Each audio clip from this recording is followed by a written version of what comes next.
যে কি কয় ডেটাই কি কয় এতিয়া আপোনালোকে নিশ্চয় জানে মুছলমান অসমলৈ কেতিয়া আহিছিলে মহম্মদ ঘুৰি আফগানিস্তানৰ পৰা আহিছিলে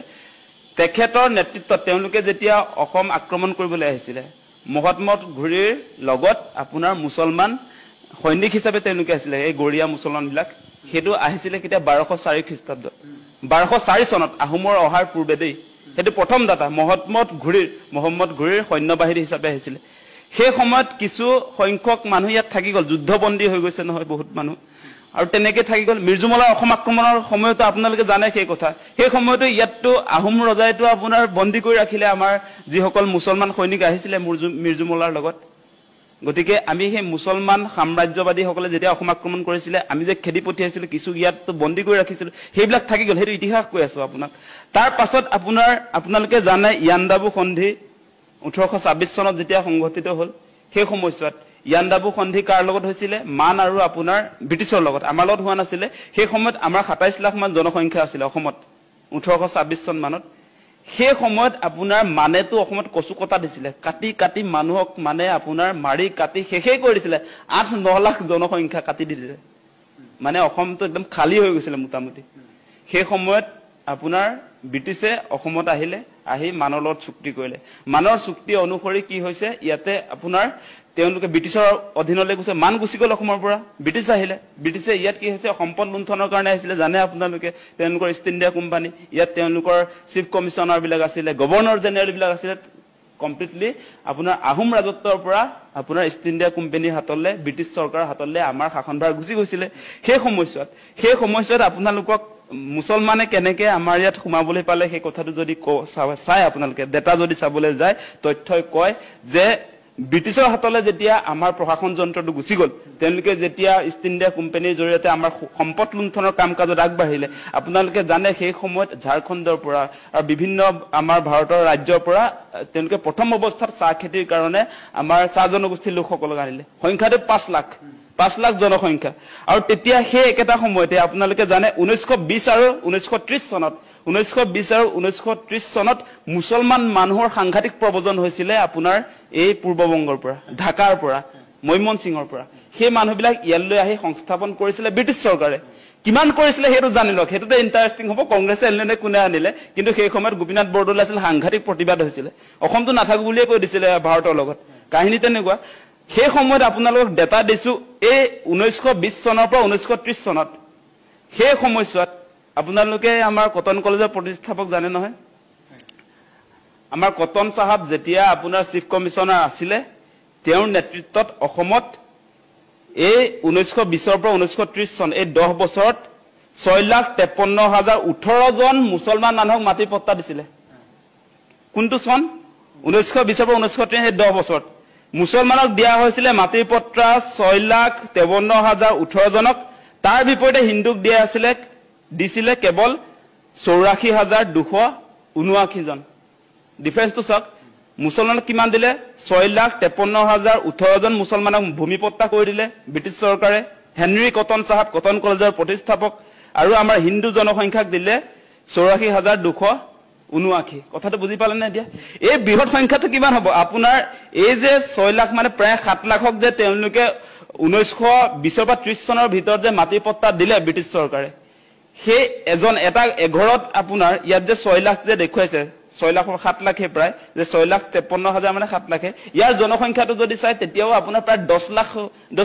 এটা পৰিয়ালত যদি তিনজনকে ধৰ তেতিয়া হলে প্ৰায় 15-20 লাখ মানুহক পট্টাটো কোনে দিলে মানে 15-20 লাখ পৰিয়ালক জনসংখ্যা হিচাপে যদি চাই তেতিয়া হলে এই বৃহৎ জনসংখ্যাৰ মানুহক মুছলমান সম্প্ৰদায়ৰ মানুহক ব্ৰিটিছ চৰকাৰে ইয়াত সংস্থাপন কৰিলে সেই মানুহবিলাক কিয় আনিছিল আপোনালোকে জানে মৰাপাটৰ খেতিৰ কাৰণে আনিছিল তাৰ পাছত আপোনাৰ ধানৰ খেতিৰ কাৰণে কিছু মানুহ ইয়াত অনা হৈছিল মূল খেতিটো আছিল আপোনাৰ উজনি অসমৰ ক্ষেত্ৰত যেনেকৈ আপোনাৰ চাহ জনগোষ্ঠীক আনিছিল 5 লাখ মান আৰু নামনি অসমৰ ক্ষেত্ৰত প্ৰায় 6-7 লাখ আপোনাৰ মৰাপাট খেতিৰ কাৰণে ব্ৰিটিছে লৈ আহিছিল আৰু অসমীয়া মানুহে খেতি কৰিব নোৱাৰে বুলি তেওঁলোকে ভাবিছিল মৰাপাটৰ খেতিটো অসমীয়া মানুহে তেতিয়ালৈকে কৰা নাছিল নাজানে গতিকে সেই মানুহবিলাক আনিছিল ব্ৰিটিছে সংস্থাপন কৰিছিল গতিকে এই কথা বতৰাবিলাক আমি জানিব লাগিব আৰু আমাৰ যেটো ডেটা সেই ডেটা অনুসৰি এই ডেটাৰ লগত কিন্তু এটা কথা আমি যদি মিলাই চাই আজিৰ দিনটোৰ যদি মিলাই চাই তেতিয়া হলে চাব এই এনআৰসি যে আপডেট কৰিলে সেই এনআৰসিত সেই কাৰণে মুছলমানৰ আপোনাৰ বহিৰাগতৰ সংখ্যা অবৈধ বিদেশী সংখ্যাটো কম মানে 1.5 লাখ বা 2 লাখ হ'ব আপোনাৰ হিন্দু বাংলাদেশৰ সংখ্যা 18 লাখ সেই প্ৰেক্টিকেল কথাটো বুজি লওক চৰকাৰে এনআৰসি আপডেট কৰিছে দেই এইটো আকাশ দলে কৰা নাই কথাটো কৈছো মই আপোনালোকে সকলোৱে জানে এতিয়া এনআৰসি খচৰাখন ফাইনেল হোৱাৰ পাছত কিয় এই মুহূৰ্তলৈকে বিদেশী বিতৰণৰ ব্যৱস্থা কৰা নাই কাৰণটো হৈছে যে সেই এনআৰসিৰ খচৰাত চূড়ান্ত তালিকাত হিন্দু বাংলাদেশীহে তাত আছে প্ৰায় 17 লাখ মান আছে কাহিনী বুজি পাইছে নাই কিন্তু অবৈধ মুছলমান সংস্থাপনৰ ক্ষেত্ৰত ব্ৰিটিছ চৰকাৰে আনিছিলে সেই কথা দেপাই কয় তাৰ প্ৰমাণ পত্তা কোনে দিছিলে হেনৰি কটন 1920 পৰা 1930 লৈকে কিমানক দিছিলে 6,53,000 লোকক দিছিলে তাৰ বিপৰীতে অসমৰ থলুৱা মানুহক কিমান দিছিলে 84,000 গৰে সেই কথাবিলাক নাজানিলে এনে বিতৰ্ক কৰি লাভ নাই গতিকে আপুনি সেই কাৰণে এতিয়া মিয়াক খেদিম বুলি ক'লে মিয়াক যে বাহিৰ কৰি দিব নোৱাৰি সেই সময়তে পত্তা পায় তেওঁলোকৰ কাগজ পত্ৰ ক্লিয়াৰে হৈ আছে তাৰ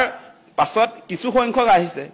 আহিছে কাৰ কাৰণে আহিছে যে আমাৰ সুপাধিলা নীতিৰ কাৰণে আমি যে সীমা সমস্যাবিলাক সমাধান কৰিব পৰা নাই কাটাতাৰৰ ব্যৱস্থা কৰিব পৰা নাই আজি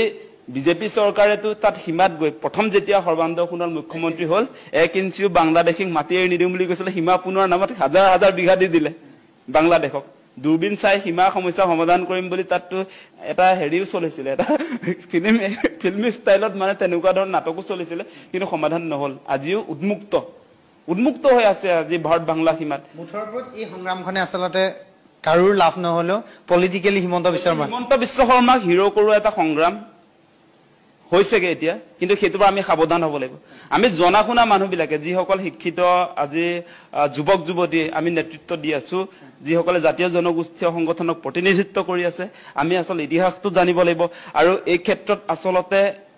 মেইন প্ৰেক্টিক্যালি আসলতে আমি কি কৰিব পাৰো সেই পৰ্যায়লৈকে যাব লাগিব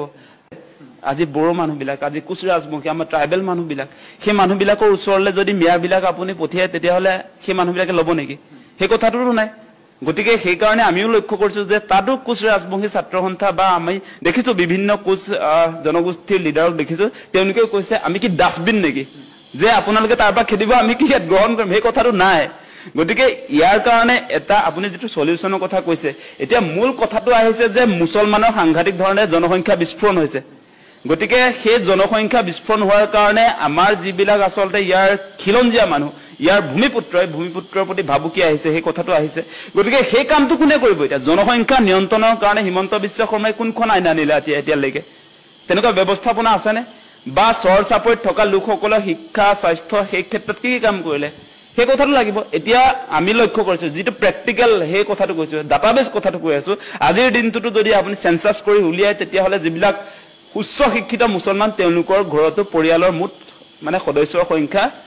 2 জন বা 4 জন সিমানে হয় আমি দেখিছো আপোনালোকে নি সাৰ্ভে কৰিলে পাব যিবিলাক আসলতে উচ্চ শিক্ষিত যে তেওঁলোকৰ পৰিয়ালত এটা সন্তান বা দুটা সন্তানেই আছে তেনেকুৱা আমি দেখিছো আৰু যিবিলাক চৰ চাপৰিত থাকে যিবিলাকৰ পঢ়া শুনা নাই তেওঁলোকে জনসংখ্যা বিস্ফোৰণৰ কথা বুজি নাপায় সেই কাৰণে সাংঘাতিক ধৰণে মুছলমান অঞ্চলবিলাকত আসলতে জনসংখ্যা বিস্ফোৰণ হৈছে আৰু আমাৰ যিবিলাক থলুৱা খিলঞ্জিয়াৰ প্ৰতি ভাবুকি আহিছে তেওঁলোকৰ পাৰ্চেন্টেজটো মানে জনসংখ্যাৰ পাৰ্চেন্টেজটো দিনক দিনে বাঢ়িছে